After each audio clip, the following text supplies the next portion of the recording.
আজকে ভিডিওতে আপনাদেরকে এলইডি লাইটের প্রাইজের একটা আইডিয়া দিয়ে দিব। মোটামুটি কম প্রাইস থেকে শুরু করি আমরা।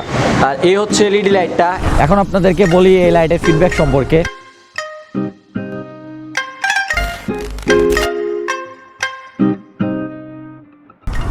Hello guys, welcome to bike lover bachelor, welcome to another new video. Zainul Abedin park থেকে বের হলাম। এখন কিছুদিন ধরে ভিডিওগুলো শুধুমাত্র ময়মনসিংহেই হচ্ছে, কারণ প্রত্যেক সপ্তাহে একবার করে ময়মনসিংহে আসতেই হচ্ছে কলেজের কাজে। আর আমিও অলস মানুষ, দেখা যায় ময়মনসিংহে আসলে পরে একটা দুটো করে ভিডিও করে নিয়ে যায়, পুরো সপ্তাহ আর কোনো কাজ করি না। ময়মনসিংহে আসলে প্রত্যেক দিনই বাড়ি ফিরতে ফিরতে রাত হয়ে যায়। রাত্রেবেলায় এই 60 কিলোমিটার রাস্তা যাইতে প্রচুর প্যারা খাইতে হয় এনএসের এই স্টক হেডল্যাম্প নিয়ে। তো আজকে চিন্তা ভাবনা করলাম হেডল্যাম্পের বাল্বটা চেঞ্জ করব। এমনি হ্যালোজেন বাল্ব লাগানো থাকে, আমি লাগাইতে চাইতেছি একটা এলইডি, কিন্তু কথা হচ্ছে বাজেট খুবই কম। তো দেখি কম বাজেটের মধ্যে এলইডি কোনটা পাওয়া যায়। আর এখন যাচ্ছি সাদ্দাম ভাইয়ের শপের দিকে, আরপিএম অটো।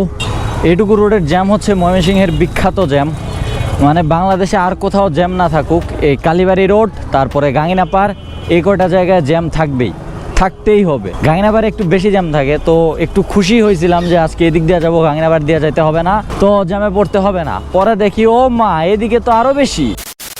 তো আজকে ভিডিওতে আপনাদেরকে এলইডি লাইটের প্রাইজের একটা আইডিয়া দিয়ে দিব। মোটামুটি আমি তো কিনবো আমার বাজেট হিসেবে, কিন্তু সব থেকে কম প্রাইজে কোন এলইডি লাইটটা পাওয়া যায় এবং সব থেকে ভালো এলইডি লাইট কোনটা, মানে সাদ্দাম ভাইয়ের এখানে কোনটা অ্যাভেলেবেল আছে, এইটারও একটা ওভারভিউ দিয়ে দিব আপনাদেরকে। এই তো ঢুকে পড়েছি স্টেশন রোড, একটু আগালে পরে সামনে সাদ্দাম ভাইয়ের দোকান। আসসালামু আলাইকুম ভাই, কেমন আছেন? এই তো আসসালামু আলাইকুম। তো আমরা চলে আসছি আরপিএম অটোতে। এই হচ্ছে সাদ্দাম ভাই, লাইটগুলো সব রেডি করতেছে। যদিও আমি নিব একটা, কিন্তু আপনাদেরকে দেখানোর জন্য লাইট সবগুলোই বের করাইছি। কম প্রাইস থেকে শুরু করি আমরা। এটা হচ্ছে মোটো এলইডি, এটা আমরা 400 টাকা সেল করি। এটা হচ্ছে স্পেসিফিকের এমিট, মূল্য দেওয়া আছে 1500 টাকা, আমরা একটু ডিসকাউন্ট করতে পারি। তারপর আছে এমিট, 6 মাসের ওয়ারেন্টি আছে। তারপরে এটা হচ্ছে সিওআইটি, 800 থেকে 850 টাকা সেল করি। এটা হচ্ছে এইচজেজির এসিডিসি, এটা ইয়েলো এবং হোয়াইট দুইটা কালারই আছে এটার মধ্যে, 800 টাকা সেল করি। এটা 7S 2000 টাকা সেল করি। নাইট এটা আমরা এটা S2 সেল করি। তারপরে আছে নর্থ সাইডের F03X, পার পিস 1800 টাকা। তারপরে সবথেকে হাই বাজেটের মধ্যে আছে নর্থ সাইডের F06, 2600 টাকা পিস। এগুলোর মধ্যে আমি নিলাম M8টা, এটা আমার বাজেটের মধ্যে আসে। এছাড়া সাদ্দাম ভাইয়ের দোকানে আরো অনেক অ্যাক্সেসরিজ তো আছেই। RX এক্সট্রিমের অকটেন বুস্টার, বাইক সাজানোর কিছু আফটার মার্কেট পার্ট, তার সাথে এদিকে হেলমেটের কালেকশন। সাদ্দাম ভাইয়ের দোকানে আসলে পরে আমার নাম বললেন, লোক ভালো, কিছু ডিসকাউন্ট দিতেও পারে।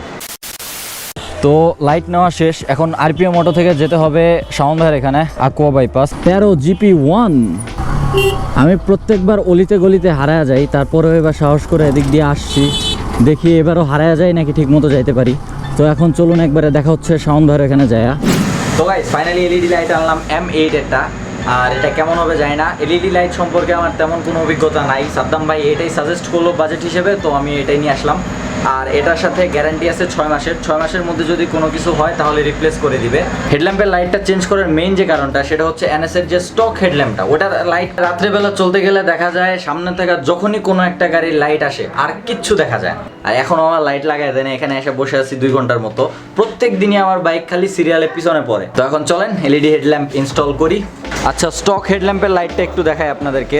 এই হচ্ছে স্টক হাই বিম, আর অন্ধকার হয়ে গেছে, তো যাওয়ার সময় আপনারা লাইটের ফিডব্যাক কীরকম দেখতে পারবেন।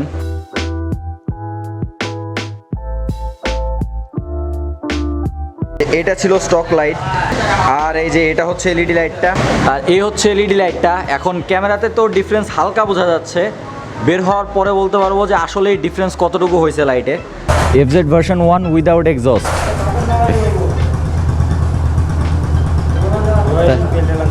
হ্যাঁ, রয়্যাল এনফিল্ডের সাউন্ড। এখন দেখি রাইড করতে কতটুকু ডিফারেন্স ফিল হয় লাইটে। এমনিতেই রাস্তা ভাঙা, তার উপরে হয়েছে বৃষ্টি, তো বুঝতেই পারতেছেন রাস্তার অবস্থা কি।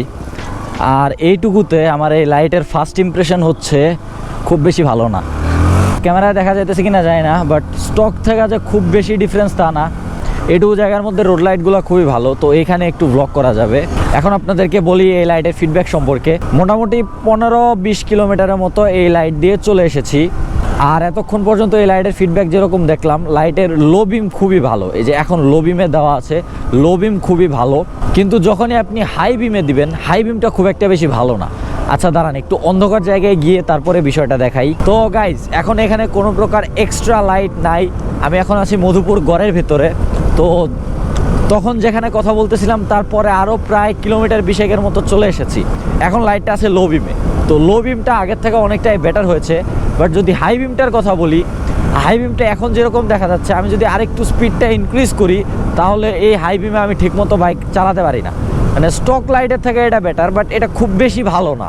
স্পেশালি যখন এই যে সামনে থেকে এরকম কোনো গাড়ি আসে তখন এটা লাইটে কিছুই দেখা যায় না, যেরকম স্টক লাইট ছিল ওই রকমই হয়। কিন্তু যদি লাইটের পাওয়ারের কথা বলি তাহলে স্টক লাইটের থাকা এটার পাওয়ার একটু বেটার। হাইওয়েতে চলতে গেলে এটার সাথে আপনার ফগ লাইট লাগবেই, অবশ্যই লাগবে। এলইডি লাইট এর থেকে ভালো কোয়ালিটিরও হয়, সেগুলো এর থেকে আরও একটু বেশি আলো দেয়।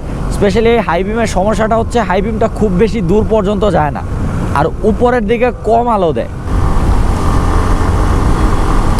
It doesn't worth the money. আমি ভেবেছিলাম আরও একটু বেটার হবে, বাট হয় নাই, কিছু করার নাই। এই প্রাইসে এরকমই পাওয়া যাবে, ইতনে মে ইতনা হি মিলেগা। এনিওয়েজ, আজকে ভিডিওটা আর খুব বেশি বড় করব না, কাহিনী ছিল এই পর্যন্ত, কাহিনী দেখানো শেষ। So that's it for today. Thanks for watching. See you in the next one. Till then, stay subscribed, wear helmet, ride safe, and keep watching Bike Lover Bachelor. Thank you.